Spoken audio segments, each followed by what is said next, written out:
Hello beautiful people, it's Trina. Welcome back to my channel. So today I'm going to talk about some bags that I sold in 2021. These are bags I cleared out of my wardrobe for a variety of reasons. Either I didn't use them for whatever reason, they just lacked something, or I had something else that served their purpose. And some of them I genuinely liked and there was nothing wrong with it. I just needed to, move on to something else. So yes, 7 bags, and I'm going to share them in no particular order. And I also have 7 that are on the chopping board at the moment, and I was going to talk about those today, but no, we'll leave those for later because I'm not 100% sure what I'm going to do with them yet. So, okay, let's see. They're gone, so I can't show them to you. So I think I'm going to move to the side so I can put a picture or something there, maybe above the poinsettias. So the first bag that I said goodbye to didn't last very long in my wardrobe at all, and it's this silver Dolce & Gabbana quilted camera bag, and it was really chic. I liked it a lot. The reason I got rid of it was because it was in poor condition, and it was very it was more tate than yoko sort of thing. Tate means like it's a very tall bag and very narrow bag, so it wasn't the perfect design, and like you'd have to stack a lot of stuff up to make it useful. So, and there were too many zippers on it. It was too fussy. So yeah, I just let it go. I sold that one. Goodbye, Dolce. Goodbye, Gabbana. The next one I said goodbye to, I didn't have in my collection for very long either. And it's a vegan brand called JW Pay. And I like their designs a lot. They kind of emulate Staud or Staud. I always pronounce Staud like Stout. I don't know why, but I really like it. Very modern edges, and they're vegan, and the quality is pretty good, I think, and the prices are fantastic. They've always got sales on, and I really liked this croc bag. And I got rid of that bag quite simple. There was nothing wrong with it. It was great, but I think I wanted it to hold a bit more, and I had something else. Actually, I got a bag from Staud that I kind of replaced this with. It's the same rich, dark croc effect, and it's real leather. And much as I am a vegan myself, and I support the vegan movement with bags, I prefer leather, and so I resolve myself of guilt by buying secondhand most of the time. The next bag I said goodbye to was this satchel from Gianni Chiarini.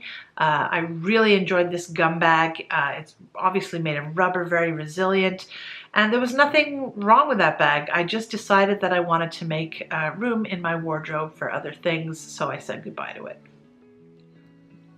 The next bag I said goodbye to is this Frankenstein bag. I had a Chloe strap attached to it, and it was a Celine bag from the 1990s. It was called the Bullet bag, and you've seen a few videos of me about this because I went through a process of sort of fixing it up with the straps.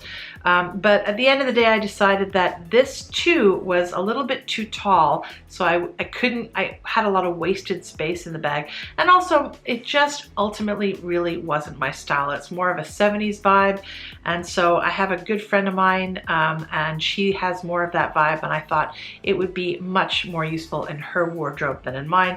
Although, I don't know, I gave it to her over Christmas holidays and she didn't seem that thrilled, so I hope I didn't make a mistake. But yeah, it's no longer with me. This next bag was on my bucket list. It is a bucket bag, and I'm really sad to see this one go. The MC Vintage Bucket Bag, MCM, sorry. This was absolutely stunning. I loved everything about this bag. I loved the way it looked. I loved the materials. I loved it. But unfortunately, the thing kept slipping off my shoulders, and there's no point in having a bag if it's just not going to be useful to you. And unfortunately, the strap wasn't long enough so that I could wear it crossbody. So very sad to see that go. I hope someone with better shoulders is making much better use of it now. Number 6 on the list is this Chloe bag, and when I bought this and shared it with you fairly recently, I told you that it probably wasn't going to stay very long in my wardrobe, and that was indeed the case. And the only thing wrong with this bag is that it weighed a ton. The leather was so thick and lush and heavy, and I just knew that I wasn't going to get use out of it. It just was too heavy. You contrast that bag with the Speedy 30 from Vuitton, and it's just light and day. One weighs, you can pick it up with your finger, the other one's, ugh, it's a rock. So goodbye, Chloe. That was the Heloise bag. Sorry about the plane. Maybe, I don't know, maybe, can you hear the planes in the videos? I always assume they're just so loud and obnoxious, and I edit them out, but maybe they're not that bad. I don't know. Let me know if you heard the plane. And the final bag that I got rid of this year is this adorable Fjällräven Kånken bag. I raved about this bag. It's one of my most popular videos, actually. It was fantastic. However, the good news is that I replaced it with another one, which I still haven't revealed to you. But basically, I just didn't feel the need to have two bags. I got a bigger one. It holds my laptop, and hopefully it will hold the new laptop that I've ordered too. I hope so. And it has padding on the shoulders as well, and it's just more practical. That's the only reason. The little green one was a good one. There was nothing wrong with it. I still recommend it. So that is it for the bags I sold in 2021. I still have a lot of my basics. My Louis Vuittons are not going anywhere. They're great. And yeah, I'll let you know about the bags on the chopping block at a later time. Bag Hag signing out. We'll see you in the next video. Bye.